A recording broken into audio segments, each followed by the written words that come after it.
Welcome back to Small Changes, Big Shifts, 40 Days of Gratitude. And today is, just like every other day, so special. But today I want to share with you my friend, Sally Smith. Sally's been a friend. She's been a mentor. She's been a coach. She's been a counselor. She's been a business guru, all kinds of things in my life. And I wanted to invite her to share with you about gratitude because she always has gold nuggets. So Sally, thanks for joining me today. Thank you. So Sally, what does the word gratitude mean to you? Well, you stimulated some thought in me, as you did. You did mention I was a client too, a very happy client. So I started reflecting on it because I believe life gives us nudges and messages, and it's our opportunity to step up and learn some more about any issue. So I started thinking about gratitude. It's a word I've never used much in my life. And I thought, why? Because I am thankful for everything. I'm thankful for my life. And that includes everyone that's come through it. So it's because my parents never used that word. They used a different word. They used the action word that the noun gratitude is, and that's thank you. Mm-hmm. And so I grew up with lots of thank yous to everyone. So I was programmed to behave in a gratitude way about life. And so I didn't have to think about it. I think sometimes we discuss a lot of words and theories and topics, and we forget that if we don't put it into motion, it's meaningless. It gave me a chance to, as our son brought over our youngest granddaughter today, during these shutdowns, we see them about once a week. I had a chance to turn to him, now a man of 52 years. He just turned 52. And I said, what does gratitude mean to you? And he facilitates people around the world for a very large corporation. So he said, I try to put it in a story. So indulge me a minute, because it gave me a chance to see my son as a man and his wisdom, who's been one of the biggest teachers, along with you, Michelle, too. Mm-hmm. He said, it's like having money. You've made money. And he said, if you don't use it, you just put it under your mattress, then you've lost the meaning of what it is.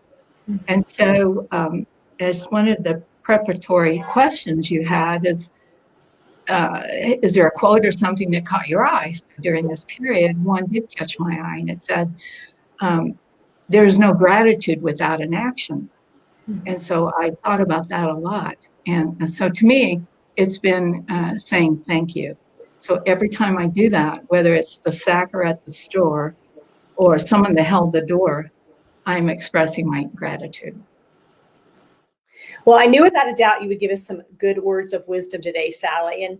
And I'm not sure if you've had a chance to kind of get an idea what I'm doing. You told people I did send you a few questions to kind of get you thinking. And I'm curious because you've had the questions now for 5 or 6 days or maybe even a week. Has it kind of been set in the back of your mind? Because that's what happens with you, Sally. You know, a lot of the wisdom you've taught me sits right back here. It's I can access it. All of a sudden be like, there's a saying, when you know better, you do better, right?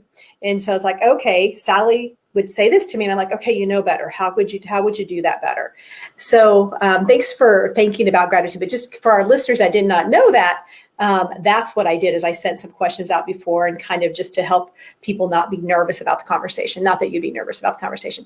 So what I'm doing is small changes, big shifts, building rhythm and resilience through gratitude. And, I'm a bit of a numbers date nerd. Actually, on Dawn's birthday, right? Your husband Dawn's birthday is January 2nd. I will be 20,000 days old. And much like you, I'm a reader and a listener.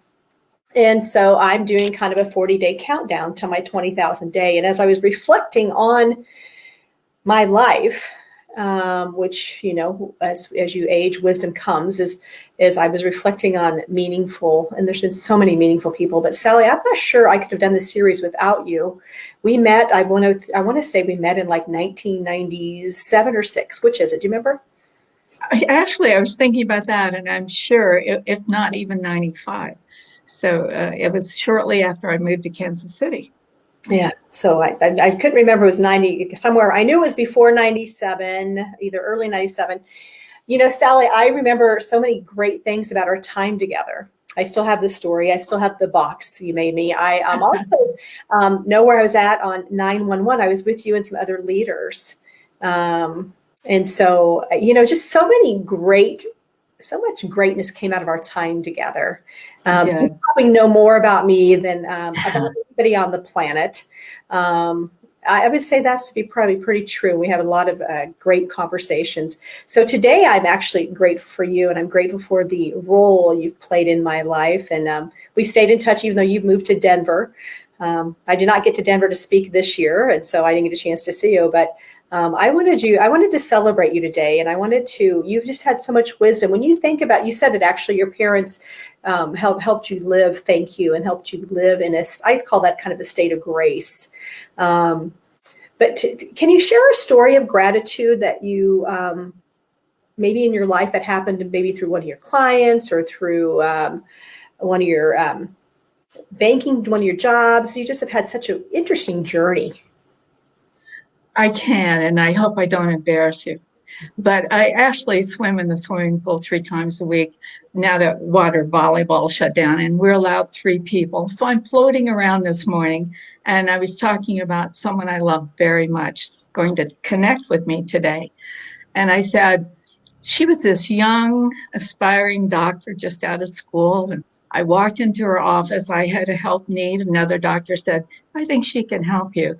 Things were flying around the room, and there was maybe 50 people in the waiting room. I honestly think, the business was secondary. You were alive because you were healing and helping people. I shared this story with my 2 friends 20 foot across the swimming pool, so I had to speak loudly, that I was in awe that you would hug your client when most attorneys would say, don't do that. That's dangerous. I said, but she was tenacious, true to herself. And I saw that play out over and over in the privilege years that you invited me in your life, in your business. And one particular training session stood out in my mind. And you believed in love woven into your business. And you did it by hugging someone. In the story you told, they may never get another hug that day or a week. And you were going to do it no matter what. It was part of the healing process. I see you have a hug shirt on, which is so appropriate. So you're training, and you're training on what is love. Because love is another word, just like gratitude. It's slung around a lot, and we use it and we say we are. But what is missing many times is, what is the action that proves you understand what it is? And so you taught it that day about altruistic love. How do we show it in the workplace? I'll never forget it. Just like hearing my son today and my almost daughter, not to diminish who you are at all, but the love I had for you to really take time to know, if you don't act it out, the word means nothing. And so look what you're doing, 40 days of gratitude of people, and you've had thousands come through your life. You could probably say that about every single one of them, every single one. But for this time, you've got to narrow it down. And so that's what I remember. And I could go on and on for hours about the way you walk your talk. So that's what I'm thankful for. Well, thank you. We have had, so, like I said, when I mentioned, you said client, but really a friend, mentor, bonus mother, big sister, and, but a lot of years, 20, it's 25 plus years. A lot. It's a lot. Almost 25 years. And, I'm getting ready to start my 29th year in practice. It's hard to believe. So you were there on the early signs. And, you always had lots of wisdom. When you think about under the age of 20 for yourself, is there a story you can think about where you witnessed the kind heart of maybe a stranger or your parents to somebody that really helped embed it into your soul? Because what I want people to get out of this is, yes, this is us celebrating each other, but really it's about planting seeds in people's soul that when they see somebody, they do something, hopefully out of love. even if it's hard? That's a great question. And actually, there are two that come to mind. My father was very stoic, and that was his generation. My mother wore her heart on her sleeve. So my mother was an interpreter about my father being the quiet, stoic one. And so a couple things is that he wasn't particularly fond of cats, and he knew that I wanted one. And my father was a welder. And so he would work all day long. He would shower before he came home, put on clean clothes, come into his family. One day he comes in and he has a bulge in his pocket and it's wiggling. And it's a kitty cat. And he brought it home. He'd found it in the coal pile at the power plant, the utility company. He also, when we had fried chicken on Sunday after church, he'd always say, I love the liver and the gizzard and the back. And I thought, oh, well, we would fight over the breast. There were 3 children. Mother learned to cut a breast in 3 parts. And not until I'm much older did I realize that he ate those to leave the good parts for his children and his family. Mm. And so he was telling me he loved me in many ways I would not have noticed. And so I am grateful and thankful, whichever word we'd like to use, but more thankful because I learned the action is showing in ways that may not be noticed, but you're giving something to someone all of the time. Grateful is when you've received something. And so I was taught to turn it around and keep giving it. So in doing that, I got more and more abundance. Mm. I can't let this moment go by because it's so wise and so many, I mean, literally so many pearls that you've planted in my soul. When you think about the journey, we're in a fascinating year this year. COVID, I'm going to call it, it's COVID-19, but really the year 2020. What wisdom would you leave with maybe a mom who's struggling, or a dad who is like your dad, who maybe his kids don't understand him because of the way he was raised? What guidance would you give people to navigate these times? Well, you didn't ask for a quote specifically, but I found one by Mark Twain, and I love his quotes. They're earthy, they're real, they're things that you can understand. And one was the 2 best days of his life, where the first one was the day he was born. The second one was the day he realized why he was born.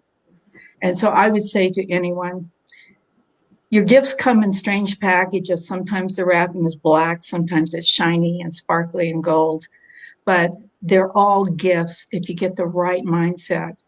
And the most important thing is they're to help you know what you want to be and what you don't want to be. And the best thing you can do is find out your purpose as soon as you can, because it never changes. It continues till you die, and you'll have the rest of your life to be your best self. Mm. It's interesting. You made me think of Dr. Yenny. I got a wall of over here to my right side that says your vibe attracts your tribe, and looking at Dr. Yenny right now. And he said that my job is to teach you 2 things, what to do and what not to do. And so it's interesting to have that come full circle, 30 plus years later. And, that's such wise words. And how do people find their purpose? I feel really, really blessed. I know that what I'm doing, and yes, I'm a chiropractor, but I'm also somebody that inspires, hopefully, hope in people and love. And so I really feel like that's more my purpose. I probably would be a minister if I wasn't a chiropractor. You probably know that. But how can people find their purpose? Because some people are like, I don't know what it is, but how can they tap into that? Do you have any wisdom you'd share with that? I had the privilege of teaching a bunch of 8th graders life planning. And I remember when they came into the room, they'd been selected by the principal. And they opened up as the weeks continued, and they said, we're geeks outside this room, but inside here, I'm Sally, or I'm Jane, or I'm Ted. And one young man stood out. He said he came in wanting to be a rock star. So that's a title. And we have to be careful. Titles, we start to think we're the title. Mm-hmm. And when he left that series, he said, I want to sing. And there's thousands of ways I can sing. I'd say to you, you're not really a chiropractor. You choose to practice chiropractic business. You're a healer. Mhm. And as a healer, you heal people in many ways past their body. You knew that when I met you. You had the quadrants all defined. And many times I've had so many wonderful mentors and teachers in my life. An older lady said, structure is excellent for learning, but at some point it's restricted to growing. And when you can take the quadrants out and realize you understand what a healer is, that's your purpose. So I say that to everyone. Find your jungle gym to climb around in and learn what that might be, that connection for you. Avoid the labels. And then once you figure it out, you can do that the rest of your life 1,000 ways. It almost feels like it's adjectives to me, what you just said, and kind of how you live your life and how you show up. And I've created over the last probably a few years, and I'm sure that there's a little bit of you dripping in this inside of this. I called LTRs, lifetime relationships, and show up for people. And that's what part of this is, celebrating people who've shown up for me. I have my issues. I have plenty of my issues. Fortunately, I'm realizing that I'm okay whether I have issues or not, which is great. But so there's really four. I have four things: show up, be a go-giver, and you are always giving to me, and including Dawn. And I think about your yummy soup, and you were talking about your pot pies earlier. I was like, I wish I lived closer to Denver. And then celebrating each other, and then of course, building your relationships with people. And then the best way to do that is one-on-ones and getting to sit across from them, soul to soul versus role to role. And we've had many great talks from soul to soul that. So I guess people are thinking about their journey. And once again, this is it just create a spark. It's a chance for me to celebrate, but it's really a chance for people to say, okay, gosh, who have been the people like Sally in my life? You're generous. But, Yeah. if we didn't have warts, we wouldn't have beauty marks. We wouldn't even understand. If we didn't have hate, we wouldn't have love. You must have the contrast. It's the things that were probably the most struggling times in my life. We all have those, but I don't sit and focus on it or talk about it. They were just speed bumps to test my resiliency. And I never once decided not to be the best I could be. I think of you, and you've done that too. And so we don't have to make apologies. It's just those things helped us become who we are. I wouldn't have missed any of some of those warts. Definitely some more. Well, Sally, I picked a quote for you today, and it's from this little book. You might recognize it. Oh my gosh, yes. It sits right back here on my credenza little desk back here behind me, next to a beautiful heart that a friend gave me. And here's the quote I picked for you. And it really is kind of one of the gifts you gave to me. It says, happiness is when what you think, what you say, and what you do are in harmony. And I can't read. I think it's by Gandhi. It's by Gandhi. Like, So thank you for helping me start to really embody think, do, and have, and kind of create that magic of who I am, not looking to be somebody else, but also, I talk about the 5-letter F word, and I want to just show up and be who I really am, and take it or leave it. And I think that's a lot of the wisdom that you shared with me. So thank you for joining me on 40 Days of Gratitude. My pleasure, and love to you. Yeah. And most of all, thank you for joining me on the journey. Give Dawn a big old hug. And I will. All right. So to all of you tuning in today, you have an assignment to kind of continue to think about who in your life can you reach out to. Let's shift what's happening with this noise of 2020 being the worst year ever. What if it was the best year ever? And we still got some time. So go out and make that happen. And hey, I'll chat with you tomorrow.